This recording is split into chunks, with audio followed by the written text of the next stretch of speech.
I grew up in Dalewick, a nowhere kind of town, the kind you only remember because the train passes through it twice a day. At night, you could hear its whistle echo across the fields, a low, mournful sound that made you feel less alone. I took that train home every Friday after work in the city. It was old, clunky, the kind of thing transport authorities probably forgot existed.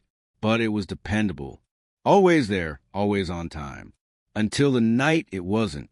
That Friday in late October, the platform was unusually crowded. A biting wind rattled the tin roof above, and the air smelled faintly of iron. The 8:47 was running late, which was rare. People shifted, glanced at their watches, muttered. The elderly station master, Mr. Hargreaves, kept checking down the track, looking uneasy. When the headlight finally appeared, a few of us sighed in relief. The train screeched into the station, brakes whining like something in pain. Doors slid open.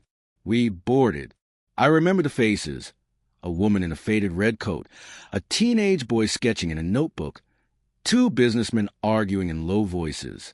The seats were worn velvet, the overhead lights buzzing. I settled into my usual spot by the window. We pulled out of Dalewick, rolling past the familiar silhouettes of barns and hedgerows. Rain streaked the glass. And then something changed. It was subtle at first. The train slowed, not like braking, but like it was pushing against something heavy. The air grew colder, the kind that seeps into your bones. Conversations around me trailed off. The teenage boy stopped sketching and stared at the window. Outside, the landscape was wrong. The hedgerows were gone. No lights, no farmhouses, just a black expanse, stretching endlessly in every direction. The conductor walked through, his eyes darting between passengers like he was counting us. I caught his sleeve. "Where are we?" I asked. His mouth opened, but no sound came out. He shook his head and kept walking. Minutes passed, or maybe longer. My watch had stopped. The only sound was a steady clack of wheels, but even that began to fade, replaced by a deep distant hum, like something enormous breathing. The woman in the red coat stood, clutching her bag. "This isn't right," she said, her voice shaking. She moved toward the next carriage and didn't come back. No one moved after that. We just sat there, trapped in that dim, buzzing light, as the darkness outside pressed closer to windows. And then, without warning, the train lurched. The hum stopped. We were still moving, but the world outside was gone. Not dark, gone. The windows showed nothing but a pale gray void, like we were suspended in fog with no beginning or end. The teenage boy whispered, "I think we left." "Left what?" I asked. He didn't answer.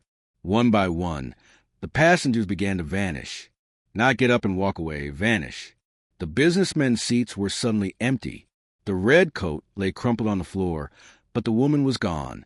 Even the conductor disappeared, his ticket puncher still resting on a seat. Soon it was just me and the boy. The air was getting thinner. My ears rang.